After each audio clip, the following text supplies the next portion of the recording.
वजीर सिंह जी ने जो फरीदाबाद में जो मीटिंग हुई हैदराबाद की जो नेशनल लेवल की इसके विषय पर जो कहा है, हम सोनीपत जिले की तरफ से उनका समर्थन करते हैं और सेक्रेटरी साहब ने भी जो हमारे को अपने रिपोर्ट की है उसका भी समर्थन करते हैं सोनीपत जिला।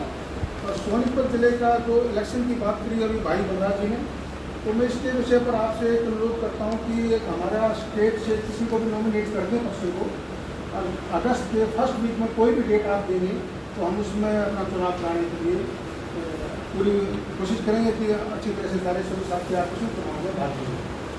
और जहाँ तक ये अभी अपने जो लड़ने की बात थी 21 तारीख अप्रैल का जो था, उसमें हमारे 150 प्लस साथी हमारे भाग लिया था, जिसे साहब को ज्ञापन दिए थे।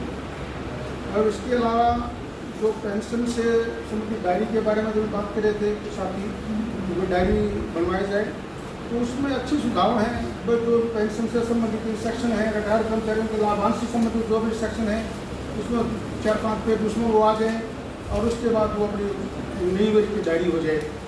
और एक ये 80 साल का जो कार्यदेव भी सभी साथियों को, सीनियर साथियों को सम्मानित करें।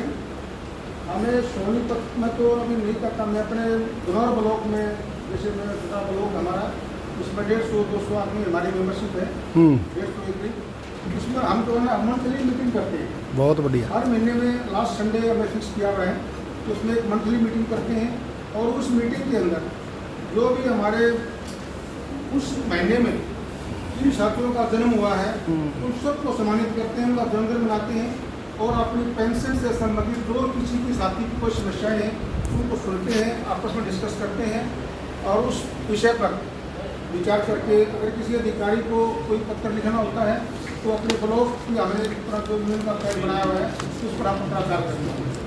और इसी तरह से जो भी अभी पिछले महीने में मैंने अपने बाबू जी बलवान सिंह जी को भी इन्वाइट किया था, तो इनसे भी हम जो हर महीने कोशिश करते हैं कि हमारे पास स्टेट से या किसी दूसरे डिस्ट्रिक्ट से कोई साथी आए और हमें यूनियन के बारे में, कर्मचारियों के हित के बारे में कोई अच्छा प्रदर्शन के बारे में बताएं और जो भी गतिविधि आगे और नियम के बारे में सभी साथियों को सचेत करें और हम उनकी पालना कर सकें।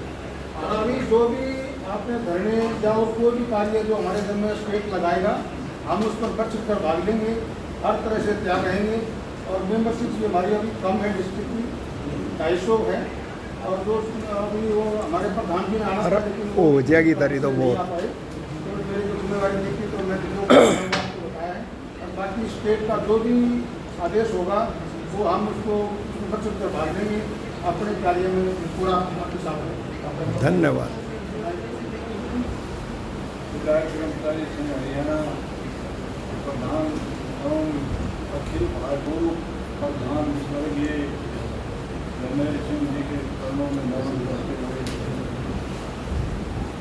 आज के जो कार्यक्रम जो संगठनिक गतिविधियों के बारे में 70-80 प्लस समाज को हम पूरा कर चुके हैं और आगे जो आदेश या स्वीकार्य नहीं मिलता हम घेराव करेंगे मुख्यमंत्री का, सरकार का, तो हमें कुछ मिलेगा। और जब तक हम जिले के प्रधान एवं सचिव महोदय, मैं आप सभी को नमन वंदन करता हूँ। मैं एजेंडे के अनुरूप ही अपनी अभिव्यक्ति प्रस्तुत कर रहा हूँ। मुझे विदित हुआ कि 80 साल से ऊपर सेवानिवृत्त साथियों को सम्मानित किया जाता है। अच्छी पहल है, मैं राज्य कार्यकारिणी का धन्यवाद करता हूँ इस कार्य के लिए। दूसरा, जो निजी बसों में हम सेवानिवृत्त साथी उसमें यात्रा करते हैं तो उसमें समस्या का सामना करना पड़ता है। उसी कड़ी को मैं आगे बढ़ाता हुआ मैं रेवाड़ी से महेंद्रगढ़ के लिए यात्रा की, तो मुझे भी परिचालक महोदय ने टिकट के लिए अनुरोध किया। मैंने कहा कि मैं वरिष्ठ नागरिक हूँ और मैं आधा किराया आपको दूँगा। उन्होंने कहा नहीं, हम पूरा किराया। मुझको ऐसा कोई निर्देश आपके पास गाइडलाइन है तो मुझे दिखा दीजिए। मेरे पास है, ट्रांसपोर्ट कमिश्नर की तरफ से और DTOs को लिखा हुआ है कि 2016 की पॉलिसी को अडॉप्ट किया, ये मेरे पास है। उन्होंने नहीं, मैं पूरा किराया लूँगा, अन्यथा आप बस से चलिए। उन्होंने विसल बजाई, बस को रोका, मैंने अपना फ़ोन निकाला और वीडियो के लिए तैयार।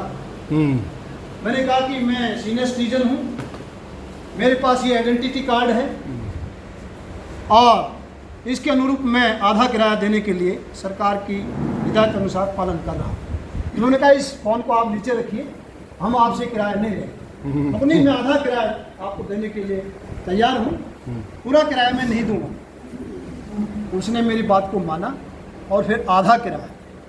तो हमें थोड़ा स्ट्रांग होना पड़ेगा इस कार्य के लिए, आप सभी के लिए मेरा निवेदन है। दूसरा, एक आपने एजेंडे में कहा कि मेडिकल कैंप, अच्छी बात है, हम वरिष्ठ नागरिक हैं, इस उम्र में कई प्रकार की बीमारियों से ग्रस्त हो जाते हैं, मेडिकल कैंप ये अच्छी पहल की है। तीसरा एजेंडे में लिखा है कि सदस्यता शुल्क और संघर्ष फंड, ये हमारे जिला रेवाड़ी से आए हुए हैं श्री रामेश्वर दास जी जाएंगे, उन्होंने आपको अवगत करा ही दिया है। क्योंकि मैं तो यहाँ इसलिए आया था कि मैंने पूर्व में भी मोबाइल के माध्यम से राज्य महासचिव और राज्य प्रधान को अवगत कराया था कि हमारे रेवाड़ी के जो प्रधान जी हैं वो चार्ज नहीं ले रहे। तो उन्होंने कहा, निर्देश दिया मेरे को कि आप कार्यकारिणी की जब मीटिंग हो तो उसमें आना और रिकॉर्ड को वहाँ सबमिट कर देना। तो मैंने आज सबमिट कर दिया। तीसरा एजेंडे में लिखा हुआ है कि भाई जिला कार्यकारिणी की सक्रियता, उस संबंध में भी मैं अपने विचार सुझाव रख रहा हूँ। मेरे कार्यकाल में 2022 से 24 में मैं प्रधान के पद रेवाड़ी पर कार्य किया था। उस समय प्रत्येक वर्ष जिला का ऑडिट करवाया, फिर राज्य के से भी ऑडिट हुआ। तो मेरा ये सुझाव है कि जिले का ऑडिट समय अनुसार करवाना चाहिए ताकि उसमें पारदर्शिता है। हो सकता है कई जिलों में हो भी रहा हो, लेकिन यदि नहीं हुआ है तो साल में ऑडिट होना चाहिए ताकि हमारा कोई सेवानिवृत्त साथी उस पर उंगली न उठा सके। पारदर्शिता होनी बहुत अनिवार्य है। इन्हीं शब्दों के साथ, क्योंकि मैं देर से आया था इसलिए क्षमा चाहता हूँ, आप सभी का पुनः धन्यवाद करता हुआ अपना स्थान ग्रहण करें।